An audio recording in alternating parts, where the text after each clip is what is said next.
Welcome to the Raptors Show, powered by DoorDash on Sportsnet 590 The Fan. I'm your host, Will Lou. A reminder, we are streaming live on Sportsnet's YouTube channel and airing live on Sportsnet 360 Monday to Friday between 1 and 3 p.m. I am joined by producer and co-host Alex Wong, who biked to the office today because the subway closure happens like once a day, at least once a day, actually. So, Alex, first off, congratulations on making it to work on time, and congrats on watching Game 4. Live at the arena with myself, with Keyshawn, It's a great time. Oh, Joseph Cacharo. Yeah. Lee Ban Osman, happy birthday. Again?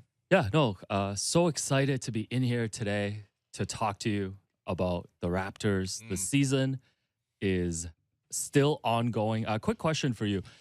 We know that no team has come back from a 3-0 deficit in the NBA. Yep.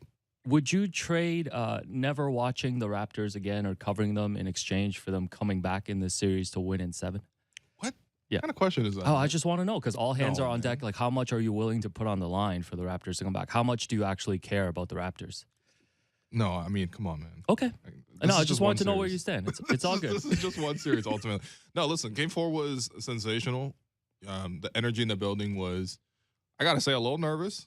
It's fine. It's normal. It's understandable. I've been in that building down 0-3 before. I've seen like Corey Joseph and Patrick Patterson try to go against LeBron and Kyrie Irving. So, it wasn't quite that depressing. It was a little low at the start, but then Scotty Barnes wins Rookie of the Year, and like the vibes are like instantly reset. Raptors play well, and like I don't know, man. I was thinking back to the Friday show that we did, and I was like, you know what? After Game 3. This team can do something. Like, I know you're demoralized. Everyone's demoralized because you lose on that shot. You lose in overtime, and Embiid hits the shot. He's doing all this other stuff. Drake celebrating like he won the chip too.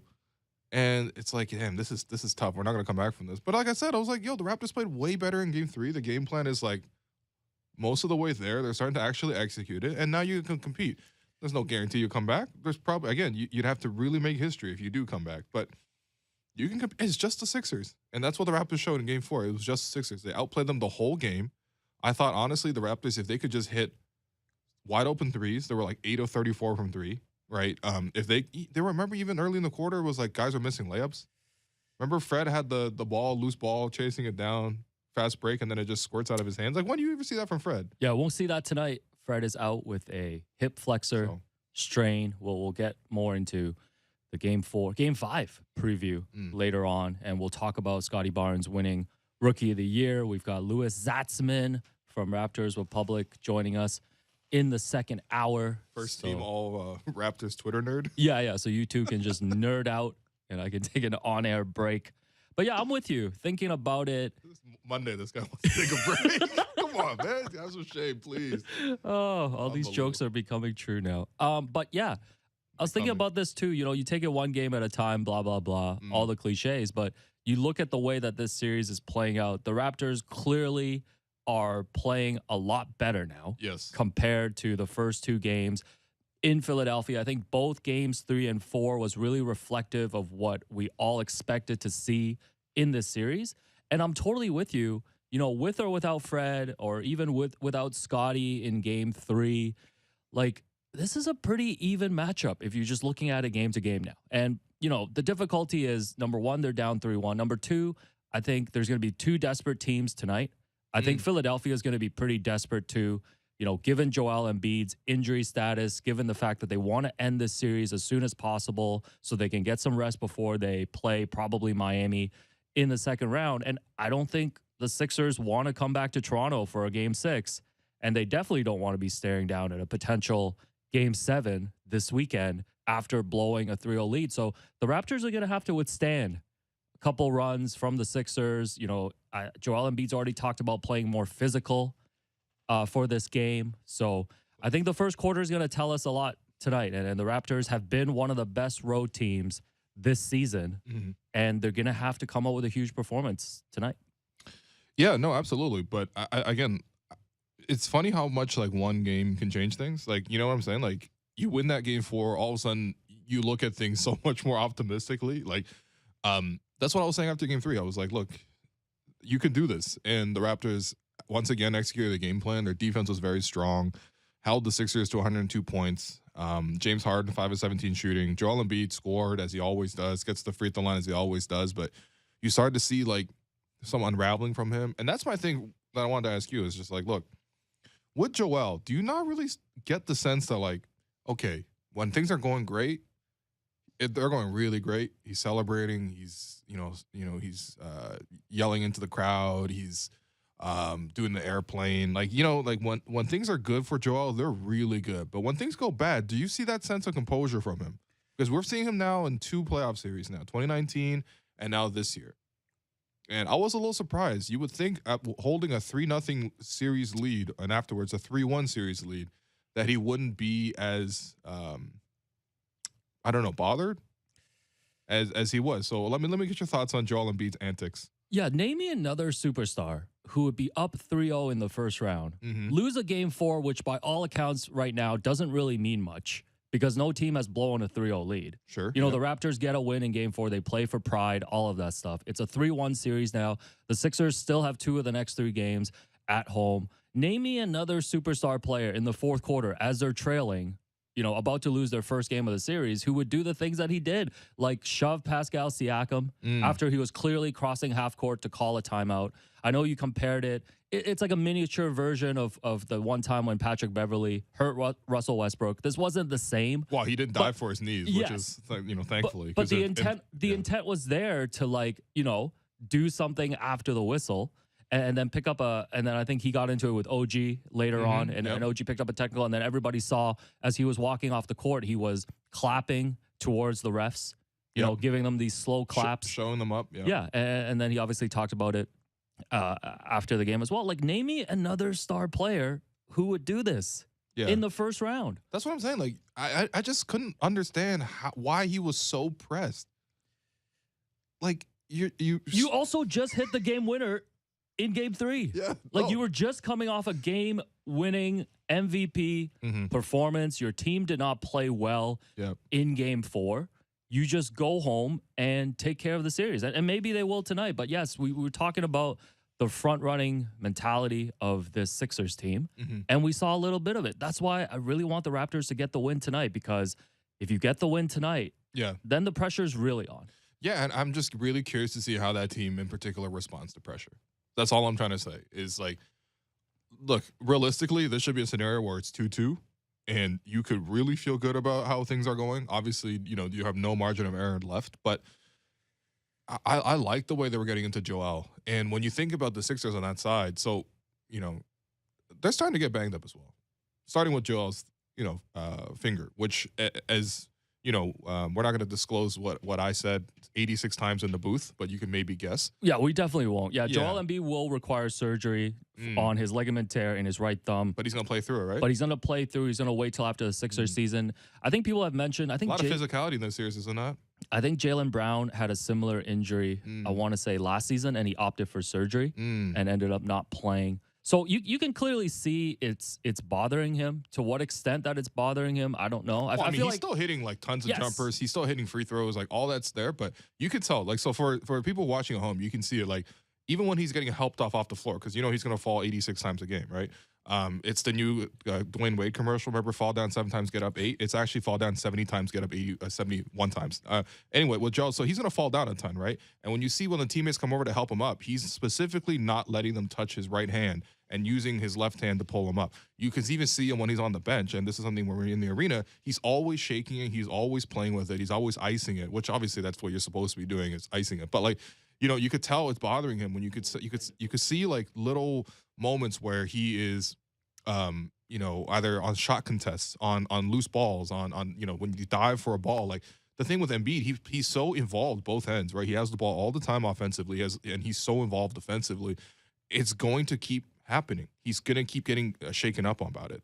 And I think that on that side, that's the biggest thing. If you can continue to go at Joel, again, nothing like intentional whatsoever. That's just really below the Raptors, right? What I'm saying is it's inevitable that when a guy plays that physically and is that involved and it's his right hand, it's going to happen in basketball, man. People are going to touch your thumb.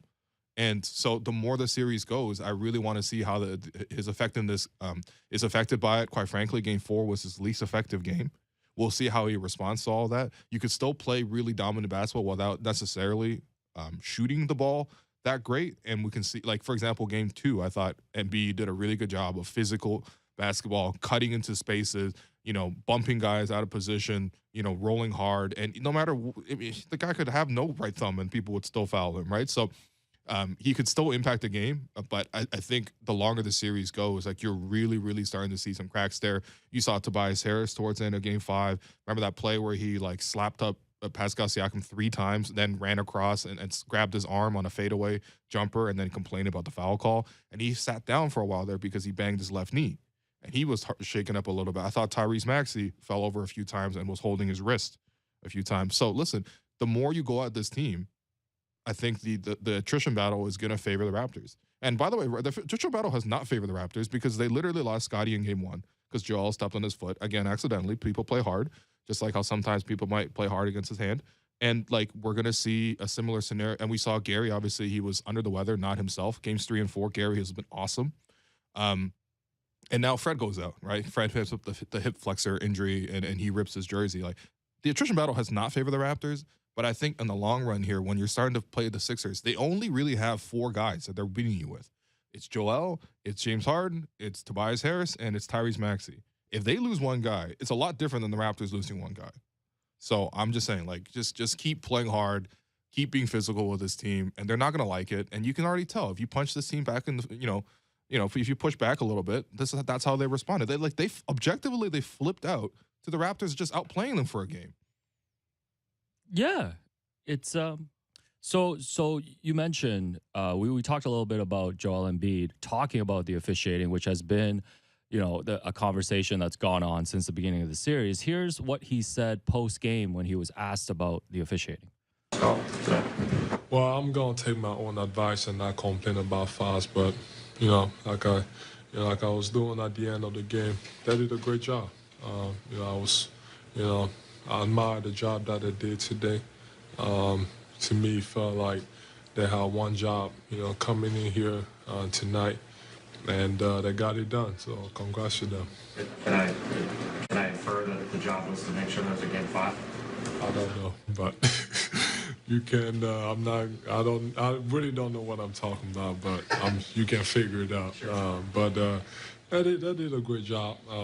I'm not gonna, like I said, I'm gonna take my own advice and not complain about it. I guess next game, if they're not gonna call it, I'm gonna be even more aggressive, offensively and defensively, and if they wanna give them, like fouls, or if they want to call, really no fouls, really got to make them earn it and really be physical.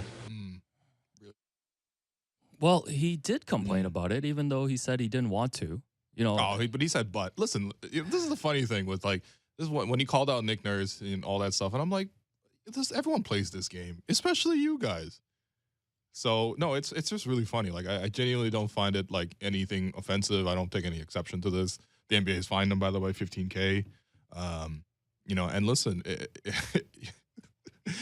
look, I just think that he's clearly very bothered, and I enjoy it. I want to see Joel bothered. I want to see him complaining about the referees. I want to see his focus be diverted. I want to see him not play 100% because that's how the Raptors get back in this series.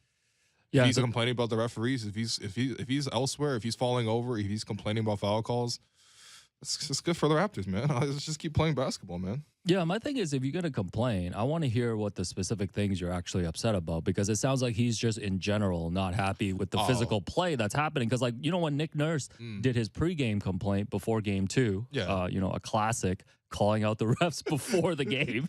You're a coward. Yeah. Now call this game. And he specifically mentioned there was a couple plays that he wasn't happy about. It sounds like Joel is just not thrilled with the fact that the Raptors defense is allowed to get away with the physicality, which I think they're doing it within the bounds of the rules. I mean, come on, man. Of course. What do you mean the Raptors defense getting away with the physicality? I think what he's looking at is Pascal Siakam shooting 15 free throw attempts in game 4. And he's thinking, well, if you're going to give Pascal, go back and watch. Honestly, towards the end, they were just intentionally fouling him. So, like, no, man, just play better defense on him. Like, for real. Embiid fouled him twice in the fourth quarter and stuff like that. It was just like, Pascal hit him with the hezzy. He like got out of position, and Pascal got by him, and he pushed him from behind. Like, you're getting beat. Like, this is what I was trying to say after like games 1 and 2, when people, Raptor fans, were going really, really hard at the officials, and some of those were definitely questionable foul calls. But like, at the same time, it was just like, the reason you're fouling so much, and the reason they're going to the free throw line is getting your beat. It's the same thing here. Pascal Siakam changed his approach. He was awesome in Game 4. I think he really deserves a ton of credit for stepping up at that moment. He led the team in that position where, again, the Raptors were shorthanded. Fred was out. He was the only guy in there leading the team, and he did a really great job. And his determination from the get-go was, I'm going to be in attack mode. Like, you saw the first 6 points, it was all scored by Pascal of the game, right? He saw Joel Embiid on a switch. He hit a pull-up jumper. It was like 20 feet out, but he still, was aggressive, looked for that shot. He drove past Tyrese Maxey, hit him with the spin move, scored, got to the basket against Danny Green. He scored. Like, that was his approach all game. He was going to attack. And guess what, man? Like, they're going to eventually call you for fouls. Like, that Tobias Harris play is like a classic example. Like, if you see that play, 2 hands, reaches in, pushes Pascal late in the clock, they don't call it. Then he loses the ball because he's literally been pushed. He goes to get the ball back, makes a move, gets hand checked again, raked across the hands, and then finally, like, Tobias jumps through his body, and that's when they finally call the foul. And then Tobias sits down and complains. And it's like, yo, come on, man. Like, again, you're just getting beat there. So the complaining about fouls is very funny from both ends, but I also think that, like, the Sixers got to show a little bit of self-awareness there, just like the Raptors probably do as well. But again, this is the game. This is the playoffs. Like, if you could, influence, if you can even get one extra foul call for the price of $15K of a fine, I think you would do it. Yeah. Would you pay that for the Raptors to have a 20 free throw disparity tonight? Would I personally pay $15,000 for the Raptors? Just want to see how much you care about tonight's game. Absolutely. Are you kidding me? Okay. I'll pitch in $100. So here's Doc Rivers. Canadian, right? Yeah. Okay, here's Doc Rivers talking about how he doesn't want to complain the same way that the Raptors do. I guess the answer after the game, is yes tonight. But I don't want to take away from what Toronto did. I thought they played hard. They played a bigger lineup at times and did a lot of switching. So give them some credit. They deserve to win the game tonight. I'm not going to sit here and complain. I'm not going to be, what they do. We got beat tonight. Yeah, nice. I'm not going to do what they do. After you just did it. Like you said, it's part of the game, but it's like... No, listen, man, it's all in the game. You got the I got the shotgun. You got the briefcase. It's all in the game, though. Just complain. Joel Embiid got the sweep through. James Harden got the rip through. But it's all in the game, though. All right, if Raps win tonight, I'm going to come in with an undone tie tomorrow. Yo, just like please. Omar. No, for real. Like, it has to be like that, man. But it's kind of, what can you really say? Like, it wasn't like the Raptors were getting a friendly whistle. Can I ask you this? So, like, you can complain about the whistle, right? Was a single Sixer in foul trouble? Like, did the Sixers have to say, oh, we can't play this guy in the first half because he's in foul trouble? Did the Sixers have to adjust their rotation because the guy was in foul trouble? Did Joel Embiid have to not play physical at the basket because they're in foul trouble? No. So just shut the hell up, man. Damn. Yeah, and did the Sixers not stay in the game because James Harden was drawing a bunch of fouls, just flailing his arms? Oh, of course. In the fourth quarter. So Pascal was also asked about that specific play that we mentioned when he, dribbled past half court, called the timeout, and Embiid kind of came over and gave him a little shove. Here's Pascal on the physical play in Game 4.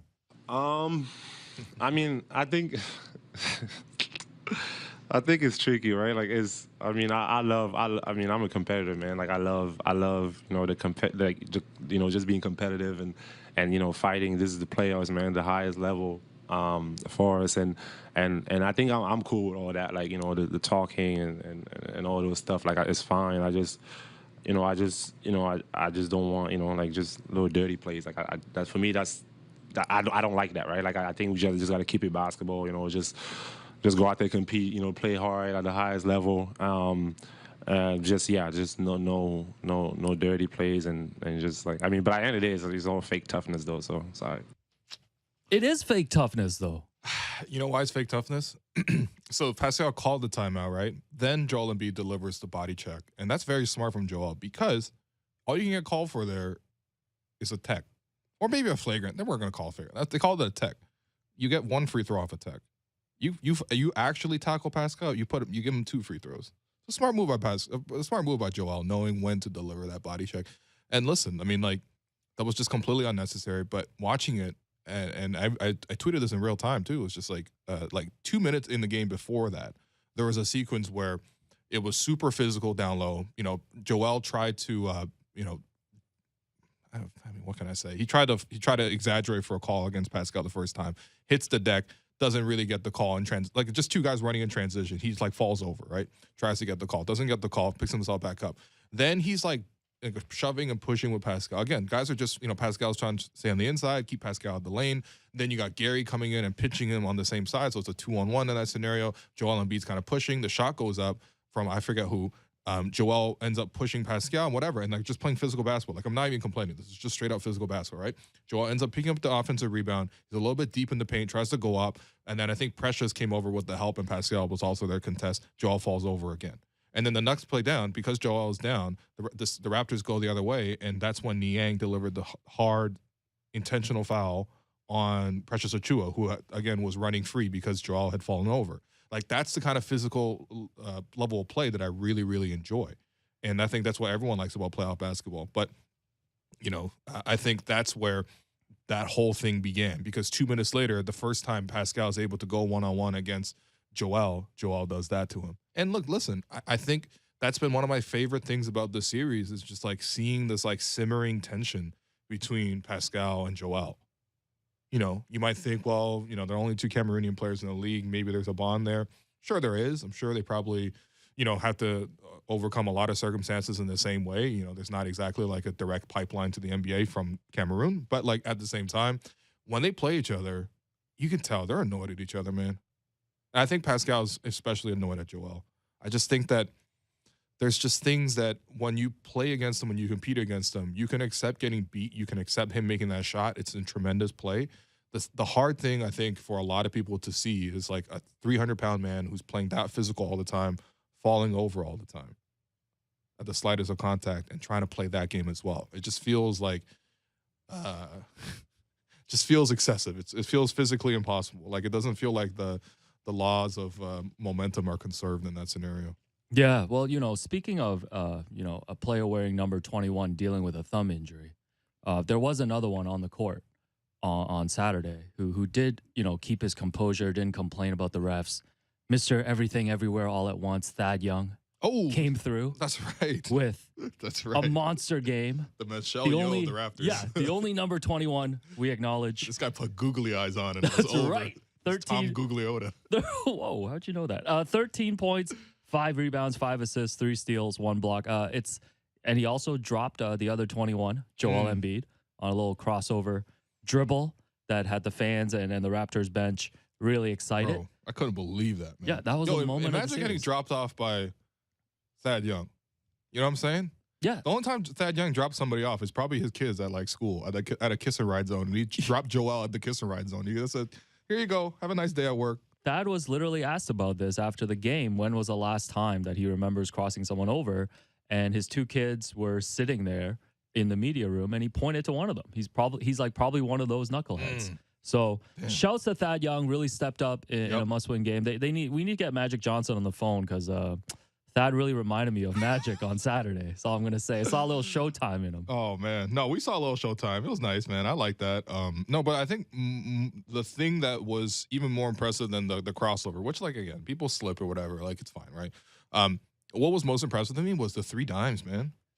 Man, like, the 3 assists to Chris Boucher, right, where I haven't seen – and it's the thing I missed the most about Marc Gasol, aside from the fact that he held Joel Embiid to 0 points one time, by the way, you know, is the fact that you could have him at the top of the floor, pull an opposing big out of the paint, and let guys cut, and he would make that right pass. It's just such a beautiful way to play basketball. And we saw Thad do that and find Chris twice at the basket. And I think that's been like that's got to be something they work on, right? Like I'm sure, like you know, they talk about it. The 2 of them coming off the bench, they're going to play together quite a bit.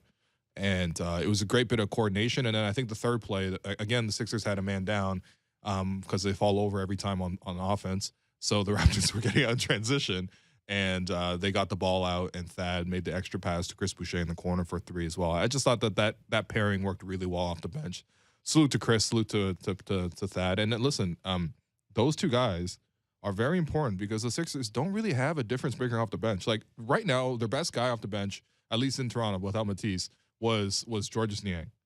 Niang is like, I don't know what he's shooting from 3 in the series. It has to be like, I'm not even kidding, like 60% at least. Yeah, I think it was 9 of 13 at one point. Okay, so yeah, like he's been like shooting lights out. He touches the ball, that thing's going up, it's going in, right? Thing is, he's also really, really bad defensively, and we see that. He ended up fouling out in that game. And that's a very ethical foul out, by the way, because he's really just getting roasted on defense and getting targeted on defense. But like the Sixers don't have a difference maker off the bench, whereas the Raptors do have 2 potential difference makers. And we saw Thad finally make his impact in the series. I thought Chris has played a good series outside of game 1, where he ended up fouling out. So it's like, you know, there's a big role for those 2 to play. And yeah, they play beautifully. Our producer says 9 of 13. 69%. Damn. That's tough. Yeah, no, I'm with you. Listen. Good for Niang, but seriously, though, the Raptors are scoring. Like I said, every time he scores 1 point, the Raptors score 2 points on him. Yeah, no, I like that math. Yeah, the Raptors just got to withstand that first quarter tonight. I think the first quarter is going to be tough. They got to keep their composure, all of that stuff. Before we go to break, shouts to Gary Trent Jr., like you mentioned, back-to-back 24-point games in the 2 games in Toronto.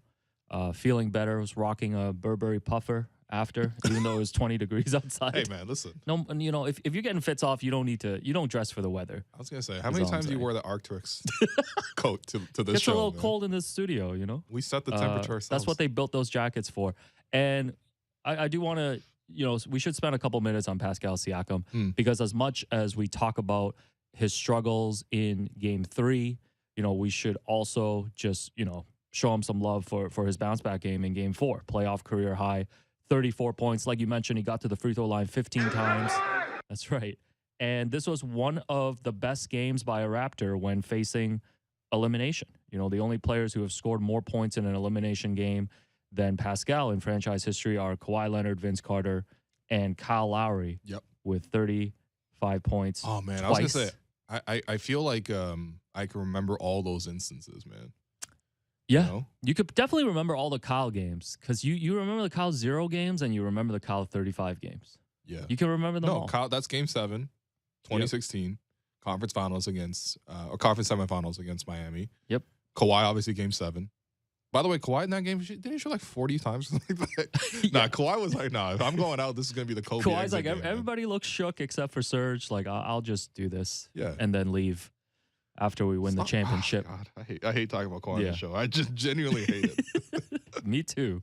But we must bring him up all the time. But then anyway, that laugh's not even funny anymore, man. Anyways, Pascal Siakam, game 4 performance.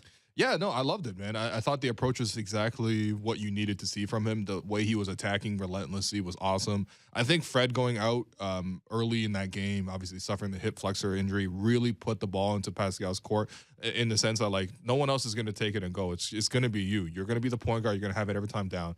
And I love to see it. Like, it was great. Like, I thought he set the tone so well for the rest of the team. The thing is, when you have a guy attacking like that, even no matter how much he's scoring, of course, that does help, but, like, even when he's just going with that mentality, it's easier for the rest of the guys to follow up and play around them, right? Like, it's so much easier for guys to know that, okay, Pascal's going to attack. He's going to try to beat his man. If he's going to beat his man, someone's going to help over. Someone's going to get open for, like, a catch-and-shoot 3. Someone's going to get open under the basket for a cut, for a dunk. Someone's going to be able to crash the offensive glass and get to the weak side. Like, you can predict and play as a team a lot better when your number one guy is attacking with that kind of mentality because you know exactly what he's going to do. When he's doing the little tee pass to Precious Achua as he did in game 3, then it's like, okay, I don't know what's going on, and we don't have any structure, and a lot of our offense goes empty, right? So I really enjoyed seeing it. And quite frankly, like, coming into the series, I did expect more of this from Pascal because naturally looking at the Sixers side, outside of putting Embiid on him, which but it is a good option. It definitely is a very good option, but it does sort of limit your defense elsewhere if you have Embiid consistently guarding Pascal Siakam, in addition to the fact that it probably tires him out. And by the way, Joel gets tired quickly, man. The Patrick Ewing thing is like probably the best basketball analysis you've given on this show all season. Oh, appreciate it. That's a low bar. But is it? No, man. You calling him? You saying he sweats like Patrick Ewing is probably one of my defining moments of the series. That's right. My job is done here. No, I think the one thing we noticed too when we're at the games, when there's a stoppage in play, like they always have to come out and mop the floor exactly where Joel is standing because of all the sweat. Like, we're not even kidding. Joel's got to tip the ball boys and the attendees who end up mopping the floor because they might have to put an extra mop person on the floor, man. Like, No, for real. Like, we might have to get the whole curling team out there. Like, it's seriously, like, he's gonna hit the floor and it's gonna be sweaty on that side. No, but seriously though, I love seeing Pascal's approach. Even at the start of the fourth quarter, right? The game was tight. Pascal starts the fourth quarter. He plays the entire fourth quarter as he usually does. And first play coming right out is he attacks Tobias Harris, scores.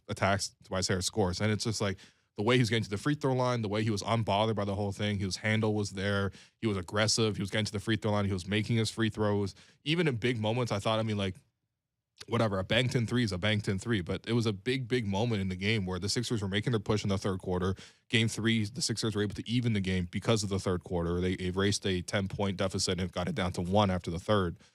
So for Pascal to hold off the Sixers, because it felt like for a second there the Sixers are going to try to come back, and if they had taken the lead, the Raptors would lose momentum there and maybe lose grip of the whole series. And there's a play where it was like 2 seconds left. Pascal comes up and bails out somebody who was stuck with the ball and comes behind him and shoots like a 30-footer from 3, and he banks it in. Like, I know that's a lucky shot, but that's a big moment in the game that he was able to deliver on. And then on top of the fact that you watch the game back defensively, wow, he was awesome, man. Switching on a guy, switching on to Tyrese Maxey. It's been interesting seeing him guard Tyrese because that's one of the things that reminds me so much of Pascal at the start of his career. One of the biggest moments Pascal had at the start of his career was like 2018 against the Wizards. He was starting in that series. Sorry, he was coming off the bench in that series. And, they had him guard John Wall quite a bit. And John Wall is like similar, in profile to a Tyrese Maxey. I think Tyrese probably shoots a better. Wall definitely a better driver just in general, but like still very, very explosive, quick guards, right? And the fact that Pascal with his size, but also his quick feet is able to stick with these guys is something that, he was just able to show here once again that he has that ability to be switchable defensively, to guard the toughest opponents. He takes shifts against James Harden. He was guarding Joel Embiid. The help defense was great there too. He was rebounding as well, pushing the break. So it's basically like exactly what you wanted to see from Pascal. And if we see that again, if we see that 3 more times in this series, the Raptors could win this and pull off the 3-0 comeback. Yeah, let's just get one more at least tonight. Per Ryan Wolstad of the Toronto Sun, Raptors are 8-0 all time in the playoffs when Pascal scores 25 points or more. And I think they're going to need that tonight. So, yeah, we got one more playoff cliche. By the way, we have a new playoff cliche now. Oh, okay. Because it's 3-1. Nick Nurse, after Game 4, talked about he was having a conversation with the Precious Achua. Reporters were asking him what that conversation was about, and here's what he said. Being down 3-0 is difficult, but let's get it to 3-1, and then it's not 3-0 anymore. And he just kind of repeated that to me, that it's not 3-0 anymore, and let's go try to have some fun in Philly and see what we can do. It's not 3-0 anymore. That's the new slogan. You're not buying into this. Doesn't hit so hard. I don't know. I don't think it hit as hard as Nick thought it hit. Maybe it hit harder to Nick than it did for us. But I was just like, it's not 3-0 anymore. It's like, it's true though. It is. You're right. It is not 3-0 anymore. We're gonna find a playoff cliche that hits. All right. Yeah, that did not hit. I think if it ggets to 3-2, I want to hear all the ones about all the pressures on them. You know how you just shove all the pressure back to the other side. Yep. Because really, if the Raptors win tonight, then yes, we can start cashing out the house money. Like everybody need a casino rama. Cash those chips in.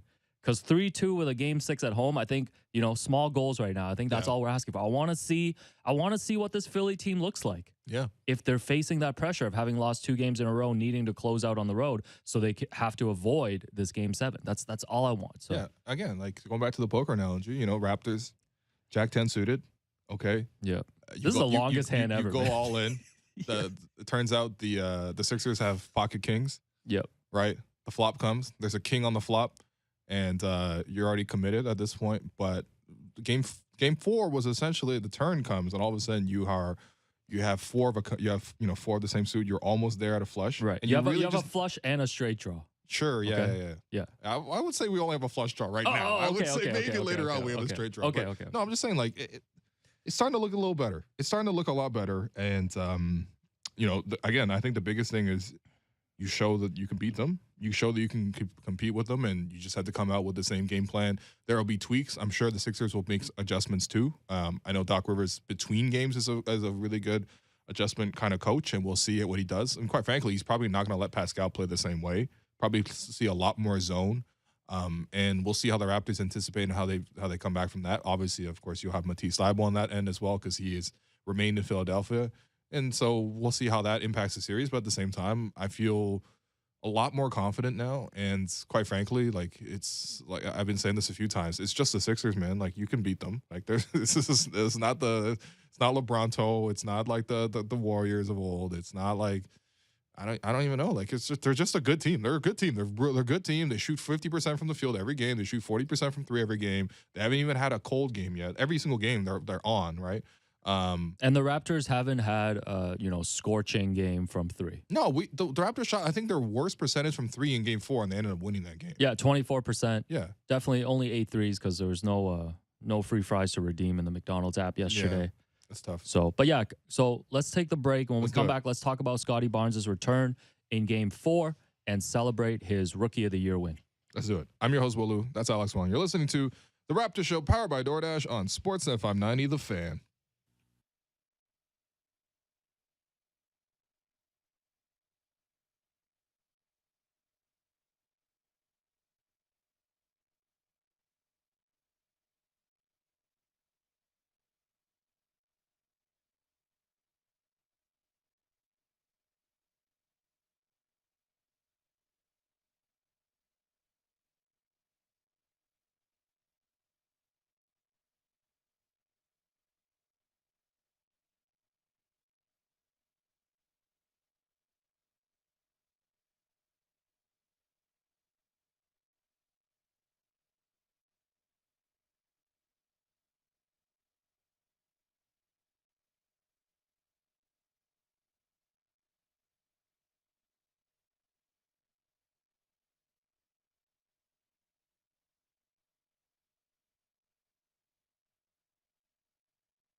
Welcome back to the Raptors Show, powered by DoorDash on Sportsnet FM 90 The Fan. I'm your host, Walu. That is producer and co-host Alex Wong. And we have reached the point where we have to talk about Scotty Barnes, who made his it was just a really, really cool moment seeing him return, even in warm-ups, and he returned to the game, obviously not 100%, 6 points, 11 rebounds, but had a big moment in the game, before the game, in practice the day before the game. So, Alex, man, take it away. Yeah. By the way, just checking the YouTube stream, apparently I owe Scotty Barnes an apology. Yes, because... So, yes, let's explain this. This is the context, okay? You and I don't know anything about college basketball, period. And so when we were doing content around last year's draft, we were talking about the prospects, and we watched videos and stuff like that. Again, like, okay, fine. I was watching some draft videos or whatever, and people were like, well, there's Scotty Barnes, whatever, like 6'9", again, like at the time, the assessments of Scotty were not nearly as good as Scotty ended up being. So you have to give the Raptors a ton of credit. You got to give Scotty a ton of credit. And quite frankly, you might have to like just take some of these draft videos with a grain of salt in the future, right? I don't think players are as simple as like a slideshow that includes like strengths, shooting, dribbling, weakness, defense, rebounding, or something like that. Like I think players are probably more sophisticated and more complex than that. Most humans are. You can't just put them on a graphic and a slideshow, whatever, right? So, but the reason why people want us to apologize is because we had made this ongoing joke that the name Scotty Barnes sounded like an Associated Press reporter from Indiana. Yes. That was the extent. That's the extent of what happened. Because again, as we mentioned at that time, we don't know anything about the draft, bro. That was nothing. That was the extent of draft analysis that we were providing. I'm not even kidding. Go back and look for Run It Back. Yeah. So for people who want the apologies to Scotty. Okay, you know what? Apologies to everybody. You know what the apology came in the form of? Propaganda hour. Right. For 2 straight months, we were just doing propaganda hour every single week. We were pressing voters. And when you look at the final tally, it's like, good thing that happened. And good thing everyone made a huge effort, from people on Raptors Twitter who were like literally every single day that were just like on there posting stats. And, obviously the Raptors themselves were sending their care packages to people and trying to persuade and, trying to obviously lobby for people to get interviews and stuff like that. For example, like it's not a coincidence that Scotty went on ESPN, on NBA Today, and he went on and talked about his case for Rookie of the Year, and Pascal made his case for, like there's a lot of people that go into making that happen, right? Right. There's a propaganda campaign here, and then there's the propaganda campaign out there, right? And it took a huge effort, and it was like the closest Rookie of the Year vote since how long? Yeah, since I've been around, I think. Okay. Scotty finished with 48 first-place votes to Evan Mobley's 43. And in the final tally, Scotty had 378 total points to Evan Mobley's 363. So, yeah, I don't know how much, our conversations with the American media members really swayed them. I think a lot of them we know. I wouldn't even call those conversations. It was mostly just me talking at them for 9 straight minutes. It was just you campaigning and me trying to sneak in with Orlando Magic references on like the one time that I sat in. But all those people make very reasonable, they take a look at the award voting from a very reasonable perspective, right? Like for as much as people want to say that these guys don't watch the Raptors, yes, that might be true for some of them. But it is. Not really the media members we end up talking to on the show, because we're selective about it. But a lot of people don't watch. Yeah, Raptors, but guys like Kevin O'Connor, Dan Devine, like even Tim Bontemps, I know we weren't able to win that vote. Like they follow Tim and watch the Raptors a lot. Tim was not bucking, man. Tim was like, no, I just need to lower taxes. I don't care about any other social policies. Tim's like, I don't want to hear any of these stats. Yep. Anyway. So before Game 4, after the Raptors had a practice, they gathered together, and there was a surprise for Scotty, a video message from Vince Carter, the last Raptor to win Rookie of the Year. So here is the clip of Vince Carter's message for Scotty Barnes. Yo, Scotty! Scotty Barnes, what's up, man? This is Vince Carter here. Hey, I know you're busy and locked in for the game. I get it. But I just want to say I've truly enjoyed watching you play this year. It takes me back to when I was a rookie and I was able to win the 1998 Rookie of the Year award trophy. Oh. Great memories, man. Great memories. I want to give you some quick Raptors history if I could, since we're on the subject. Did you know it's only been 3 Raptors players in franchise history to win this award? David Stoudemire, me, and a 6'7" rookie from West Palm Beach, Florida, my fellow Florida boy, Scotty Barnes. Yeah, man, congratulations, man. I'm looking forward to seeing you continue to achieve success in the NBA. You're up next, bro. You up next. Damn. Yeah, for people who have not seen this clip, you can go check out the Raptors official account. This was an Everyone's seen open this gym clip, clip. man. Yeah, Come but on, but you have to watch this clip. Such a great moment, and you can see on Scotty's face too as he's realizing what's going on. So Scotty was asked about this moment after Game 4, and here's what he said. In practice, I was wondering, what is he about to talk to us about? And then he was just going on, and I was starting to realize, but of course it was a goal of mine all year to try to win it, but I didn't really try to overthink it or try to do so much. I just did my role, do what I had to do, and winning helps with it as well. Winning does help. Oh, absolutely. Which, by the way, like I know a lot of people are upset. Like, by the way, like, you know, as you can imagine, Cavs fans were very salty about this. Pistons fans were salty about this. I saw even Rockets fans were salty about this. I'm like, come on, guys. Really? Y'all are salty about this? Just go get... Give Jalen Green the Asian Heritage Month Rookie of the Year award then. The Utah Watanabe Award? Oh, come on. Come on, man. Come on. You're going to have to issue another apology. He's the Please, Utah Joe. of the Year. All right, anyway. Utah. Shouts to Tekashi. Shout out to Tekashi. Tekashi's Shout the out to first Akiko person. too, man. Yeah, shouts to Akiko. Yep. Tekashi, first person to tell me that the Raptors are going to come back from 3-0. So That's right. if they don't, Tekashi, I'm expecting an on-air apology from you as well. There you go. But no, seriously though, I know people are salty about it. Look, it's a really good rookie class. Like, I think they should just focus on the fact that they have really good players. Like, if I was a Cavs fan, I would just focus on, wow, what an improvement we made this year. Garland really looks like a real guy. I think our strategy of the 3 7-footers really worked out. Jarrett Allen was a really great trade and also a really great signing. And then Evan Mobley was a really good supporting player around all of that. And he fit the system well, and it worked really well. If I was a Pistons fan, I'd be like, wow, the way Cade Cunningham closed out the season, the kind of games he had against Brooklyn, against KD, against all these other tough teams. I mean, the way they beat the Raptors 3 times, like, I would be focused on that. Cade Cunningham looks like the real deal. If I was, you know, a Rockets fan, I'd probably like switch sports. But like, if I was still going to be committed to watching the Rockets, I'd be like, Jalen Green is really electric. He can really score. Good night, Houston.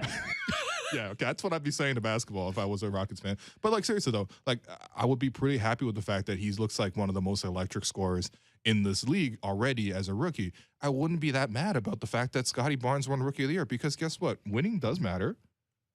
Like, how does winning not matter? Also, by the way, winning really mattered when Evan Mobley was in the lead. But all of a sudden, after the Raptors ended up taking Cleveland's everything. Remember this? Cleveland was in the playoffs proper, top 6 all season, right? And then what happens? Injuries happens to them just like every other team. They got hit by it really hard. I'm not gonna pretend like I'm not sympathetic, but quite frankly, I'm not that sympathetic. And the Raptors took their everything. They took their playoff spot. They took their Rookie of the Year. And guess what? They got into that play-in scenario with Brooklyn. They lost that one. Then they got into a play-in scenario with Trae Young. They lost that one. And now they're just chilling at home. And you know what? I'm not that mad at it, quite frankly. So I guess I could see ultimately explaining all this, why they're mad. But quite frankly, Scotty's had a phenomenal year. I'm really, really happy for him. He's exceeded all expectations. If you go back to the training camp and thinking about it, it was like, okay, so Pascal's out. Who's going to start? And I remember even a conversation that we had super early on was like, well, you know, Chris Boucher has a really good case to start in place for Pascal Siakam. He's just coming off a career year. Like, you know, he can really be effective. He always produces when he's in the starting 5. And Nick decided from day one, I'm going to start Scotty Barnes. And honestly, even for Raptor fans, like, as soon as we saw him in Summer League, even dating back to Summer League, it was like, wow, this guy's incredible, man. Like, he was just like doing everything, even just back then in Summer League, the competitiveness to make comebacks in Summer League. Again, who cares about Summer League? The Raptors did. Scotty did. You could tell how much he cared about everything.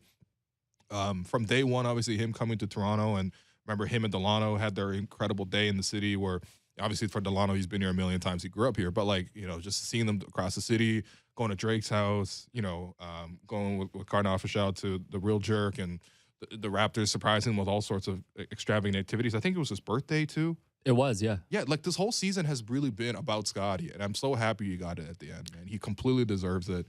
And, yeah, again, everyone else is mad, but, you know, that's cool, man. We got Rookie of the Year. Yeah, so a couple of his teammates talked about the accomplishment after game 4 as well. Here's Thad Young talking about what makes Scotty such a unique player. You get a superstar type player. You know, obviously like he's in his first year, but you get continuous growth.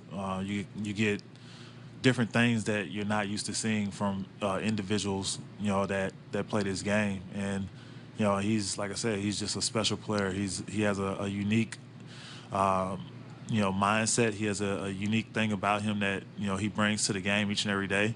And the biggest thing, we can say he's unique, we can say he's special, but his work ethic. He comes in, he works every single day, and he puts in the time to get better, and he wants to get better, and he's always on himself, just like his teammates are on him. So, those are the things that really stand out about him, his work ethic, and you don't see most guys that have a lot of work ethic sometimes. Another great trade by Masai Bobby in the front office. I think moving down 13 spots in the draft to acquire Thad Young, so Thad Young can tell Scotty how special he is every day. Every day. It's a fair trade-off. No, it totally is, man. And obviously for the Raptors, it's like everyone, like obviously you don't want to move down 13 spots, but at the same time, based on how the draft shakes out, who they might have at 20, which is what their first round pick ended up being, could very, very well be available at 33. This is kind of a moot point, but I think obviously bringing Thad in really helped. I thought Thad was one of the big reasons why the Raptors were able to win in game 4. And you know what? All these guys who have been around the league a long time, they recognize this talent that Scotty has, right? We heard from KD, we heard from, Bradley Beal, we heard from Jason Tatum, like all these like top players. We heard about LeBron saying, man, I saw like Scotty Barnes in the womb, and I was like, this guy, I saw his natal scan, and they were like, oh man, this guy's it. He's gonna put 31 on 17 on me one day. He's him. He's LeBron him. said he's him. That's not in the gender reveal. They were like, he's him. Okay. No, but seriously though, like all these stars have said it. But I thought this quote from Fred VanVleet was also just summarized the case perfectly. You want to know why Scotty Barnes won Rookie of the Year? Hear from the man himself. Oh, it's special. It's special. You only get one chance to get that one. So he deserved it. I tried to support him as much as I can without, discrediting the other guys in the race this year. But I thought he was by far the best rookie this year. And that's not to say who will be the best player, in 10 years. That's not what it's about. I thought he had the best year on the best team, contributing. He was, special for us this season. And playing off of guys a lot too. It's not like we're giving them the ball every possession and letting them, dictate everything. So I know how much he wanted it. He did it with a pure heart. He came in, he worked every day. He was available. And I was just so happy for him that he was rewarded and acknowledged for that. Nah, man. Yeah, by the way, speaking of Scotty being him, so a lot of teammates congratulated him on social media as well, on Instagram.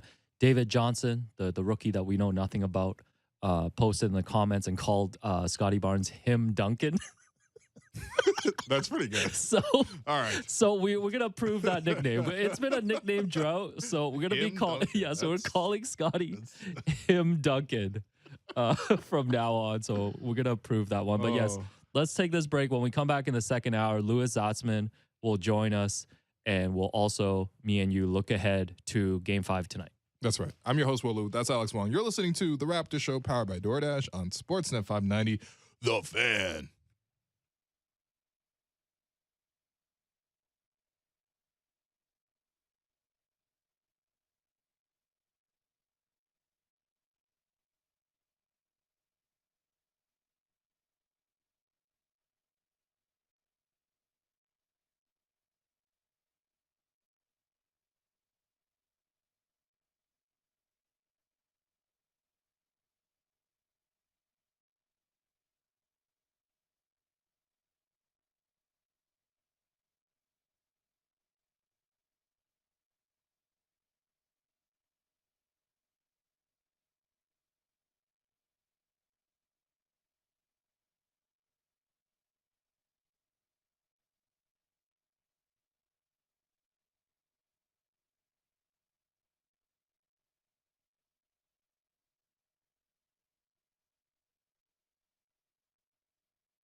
Welcome back to the Raptors Show, powered by DoorDash on Sportsnet 590 The Fan. I'm your host, Will Lou. A reminder, we're streaming live on Sportsnet's YouTube channel and airing live on Sportsnet 360 Monday to Friday between 1 and 3 p.m. I continue to be joined by co-host and producer Alex Wong, and we are also joined in this segment by Louis Zatzman of Raptors Republic, first team All Raptors Twitter nerd.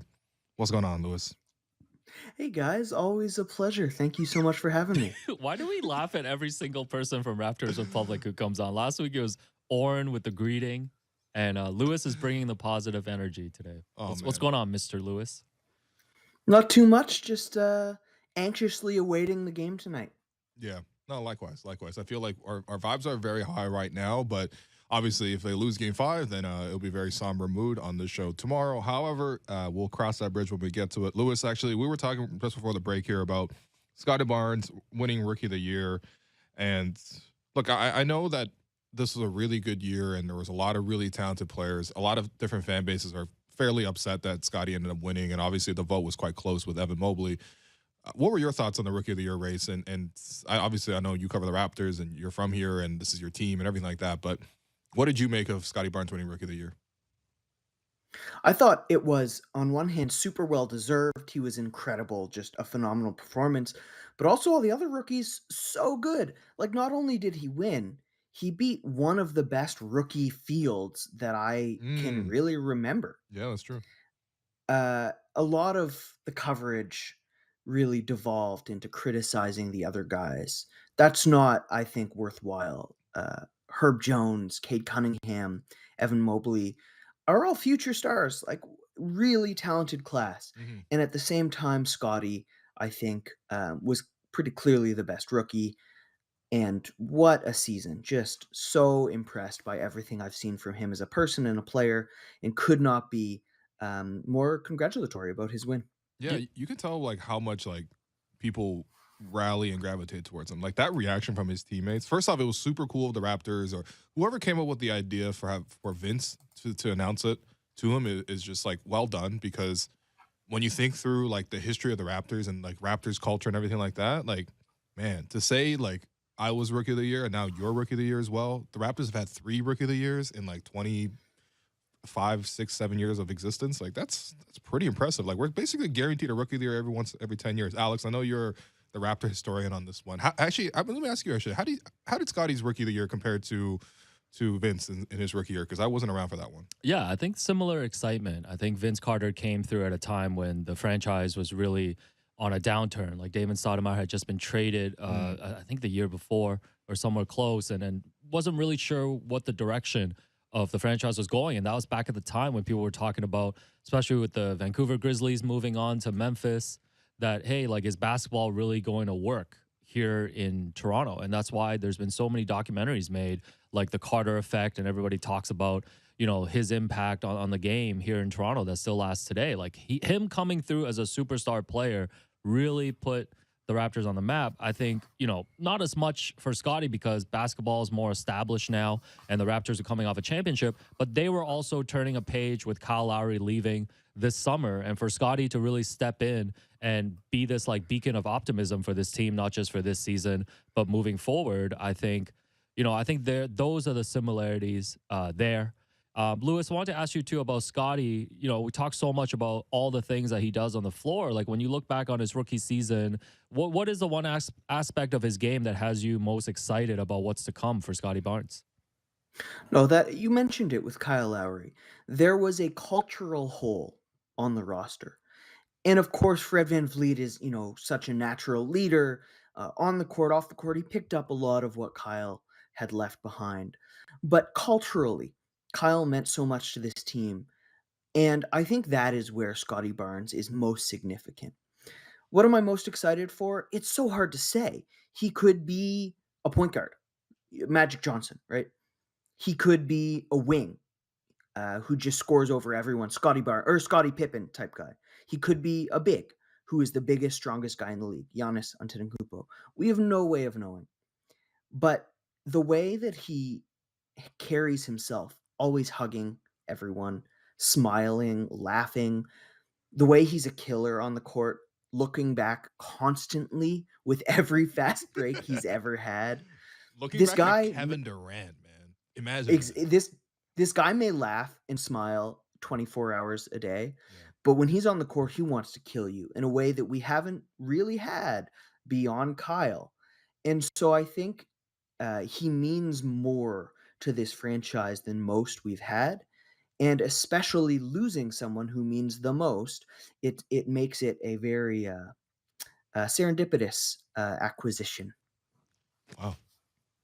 No, this is great. Honestly, like we could sit here and just shower Scotty with praise and love all segment long, but of course we also have a game to play here. And I think, you know what, speaking of Scotty's return, right? So Lewis, I wanted to ask you about the fact that the Raptors went to this 6-9 forward strategy. We've seen it all season, especially in the second half of the season, when the Raptors would go on the floor, no traditional point guards, honestly, no guards, period, right? Because the Raptors played the start of the fourth quarter for a very long stretch until the Sixers went into a zone. That's when Gary Trent Jr. came in.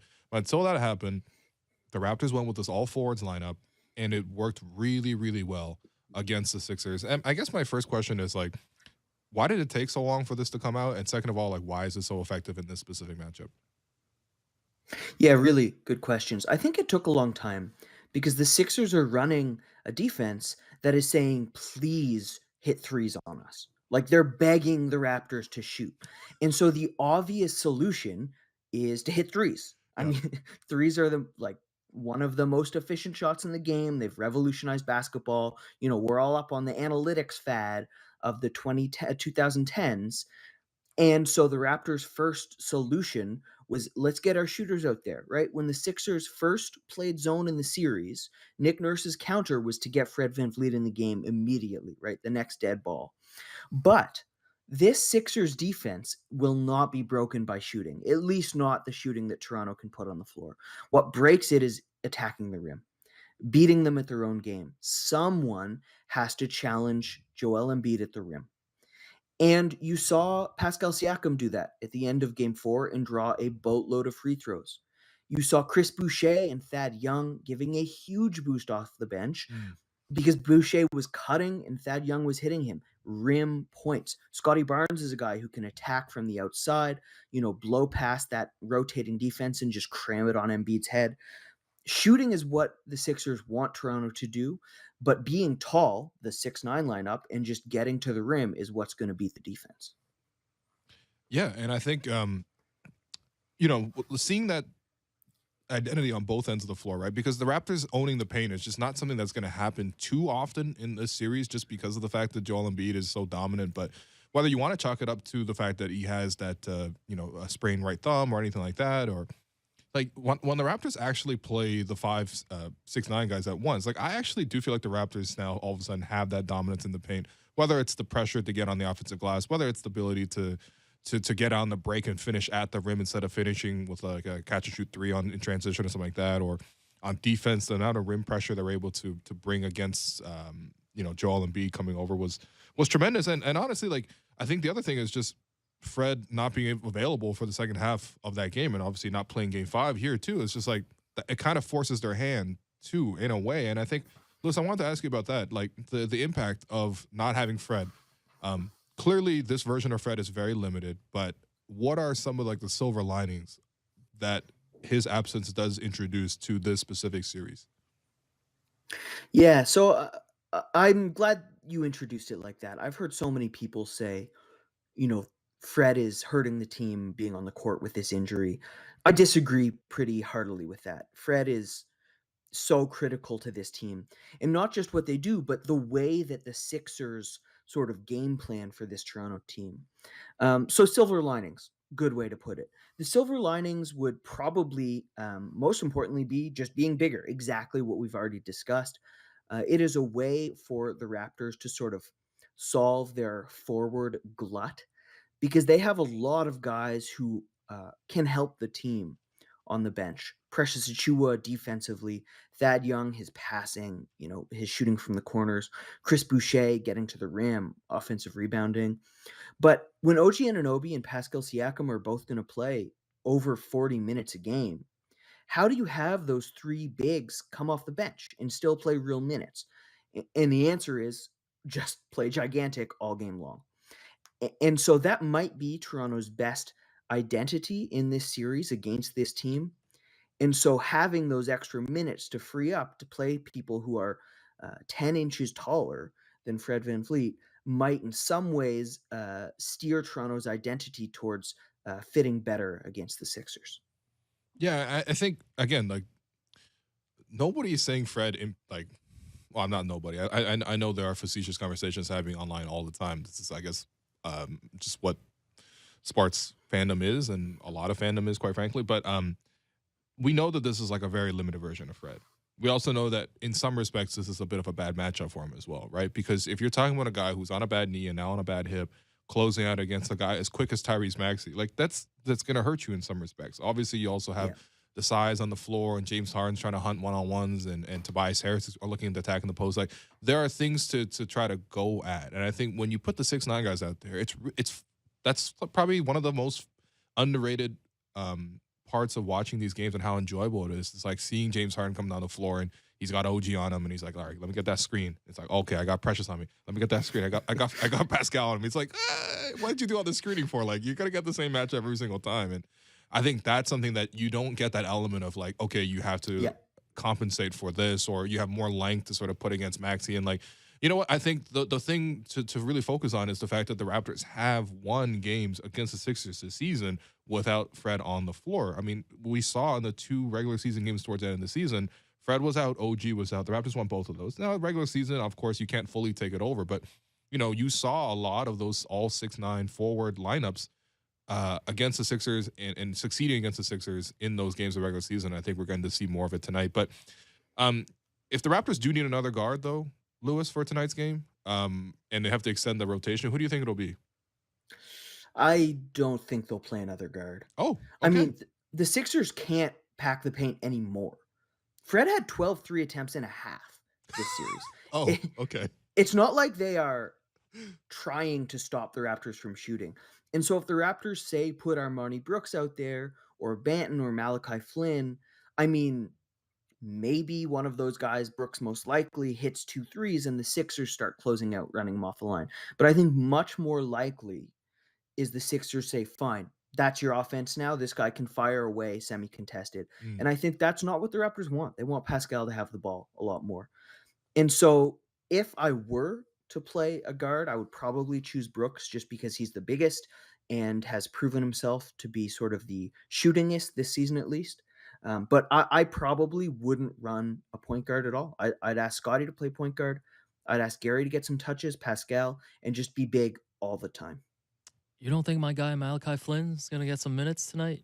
No? Hey, he played great defense against James Harden. I was really impressed with that. Yeah, that's true. But the offense right now is what needs ungumming, and that's where the Sixers are going to add their adjustments. And I just don't think he helps the offense enough. I think we were talking about this last week, Will. Malachi hasn't scored in this series, right? He's not. At 0 points? He has not. Okay. But he has had a lot of moments where other guys haven't scored on him. Okay, so it's a 0-0 draw right now with Malachi's on the floor. That's what I'm trying to say, man. This guy's human Jose Mourinho. He's really just going to park the bus against these guys. No, I mean, I think, you know, the one concern I do have is, so you go back to Philly, right? The only matchup that I haven't really liked so far for the Raptors on the perimeter is Gary Trent Jr. attacking Matisse Thybulle. That goes back to the regular season where Matisse had some really nice games defensively, a lot of like 2 steals, 3 block kind of games, a lot of deflections, and obviously he hasn't been playing in Toronto because he's only got 1 or 2 shots. But like, you know, do you anticipate life being more difficult for Gary as the lone guard out there because of the fact that, you know what, the rest of the team is going to crash the glass. The rest of the team is going to play in the mid-range. OG's going to hit some threes, but realistically, it's going to be up to Gary to bring a lot of that perimeter scoring. And without Fred on the floor, you don't have someone taking the pressure off of Gary to do that. Is that a concern for you? In some ways, I think it does hurt the Raptors offense in that specific way, but there are other ways it opens it up better. Danny Green is bigger than Thybulle and a better post defender. And the Sixers have been hiding Maxey with just total terror in their eyes all series, getting him into the corners post haste to get him away from Toronto's wings. And in Thybulle and Maxey, now they have 2 guys that I think the Raptors could hunt in the post. Whereas before it's only 1 with Danny Green getting all those minutes. And so Scotty Barnes, OG, Pascal, one of those 3 guys will be able to score on Thibault pretty easily back to the basket. And so I think it does hurt Trent, in isolation, his sort of attacking rotations, rear view contests, but it opens up a few other things as well. So I'm not sure it's as big an advantage for the Sixers defense as people make it out to be. Yeah. No, fair enough. Fair enough. Now I think for this game, you're probably going to see a lot more Thad Young again. It was a little curious to not see as much Thad earlier in the series. I know obviously he sprained his thumb and there's issues there, but obviously he played through it in game 2. Game 3, he didn't really see the floor much either. But game 4, he made a huge impact. What's been the thing that's standing out to you about Thad Young? Because for me, whenever I watch him, I guess the way to describe him is just like he does the right play all the time. That doesn't sound as descriptive as maybe I would even like to really appreciate Thad Young. So just I would love for you to break down some of the nuances of what Thad's doing for the team. Man, he tries to do things that other people don't. He just whereas other people see a crack, maybe they don't even see a crack in the defense. Most players would say, "Nah, I can't fit the ball through there. I'm just going to rotate it, get it to Pascal, let him make the decision." Precious is the one guy who says, "No, I'm just going to do it." Except his do it just means I'm a drive, I'm a dust people with in and out dribbles, I'm a shoot a pull up contested 2. He will do something, but that something usually looks like he'll try to score himself. Mm-hmm. Whereas Thad Young will see a crack, he'll see small openings, and he'll go for the home run ball, right? He'll throw that over the shoulder pass from the post, he'll hit cutters, he'll hit swings, he'll handle a little in transition. He will not defer to the stars in the same way that the rest of Toronto's guys will. There was a play in I think it was game 4, early on in game 4, when he got the ball against the zone, sort of couple probing dribbles, and the Sixers were saying, "Oh, he's going to pass to one of the stars." He just never did. Took it in, layup over a late contesting Embiid. How many times have we seen a Raptor even try to have a layup with Embiid contesting them? Yep. Not a lot. They haven't been trying.